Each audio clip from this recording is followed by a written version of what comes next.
Hello, my name is Sydney Kirton, and the court case I did was Minersville versus Gobitis. This 1940s case centered around two Jehovah's Witnesses children, Lillian and William Gobitis, who were expelled from their Pennsylvania school for refusing to salute the American flag. They refused to salute the flag because they were Jewish, and they believed that saluting the flag was a form of idolatry which violated their faith. The issue reached the Supreme Court, which they had to then decide should the state force the children to salute the flag even if it goes against their religious beliefs. In an 8-1 decision, the court ruled against the Gobitis children. Writing for the majority, Justice Felix Frankfurter argued that the national unity was crucial during times of crisis on the eve of World War II, and that the government had the authority to promote unity through symbols like the flag. He believed that letting individuals opt out of national rituals would essentially weaken the nation's cohesion. However, this decision sparked major backlash. Jehovah's Witnesses faced increased harassment and violence across the country, and many legal scholars criticized the ruling as a betrayal of religious freedom. Just 3 years later, in 1943, the court reversed itself in West Virginia versus Barnett, declaring that forcing students to salute the flag was deemed unconstitutional.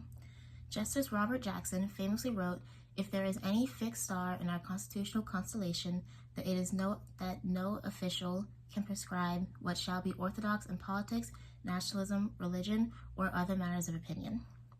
In short, Minersville versus Gobitis showed how the balance between national interests and individual freedoms can shift, especially under public pressure and moral reflection.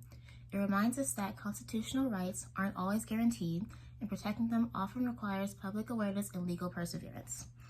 And on my poster, I have the facts of the case, which is Lillian and William Gobitis, children of Jehovah's Witnesses, were expelled from school in Minersville, Pennsylvania for refusing to salute to the American flag due to their Jewish religion. The constitutional question is, does compelling public school students to salute the flag violate the First and 14th Amendments and freedom of speech? The established precedent says, Minersville versus Gobitis established a precedent related to the freedom of speech and religious liberty under the First Amendment. The decision was 8-1 in favor of the school district. Petitioner arguments were that the Gobitis family argued that expelling their children for refusing to salute the flag violated their constitutional rights and religious practice. Respondent arguments were the school district, and they argued that the Gobitis children were correctly expelled for refusing to salute the flag, arguing national unity and security.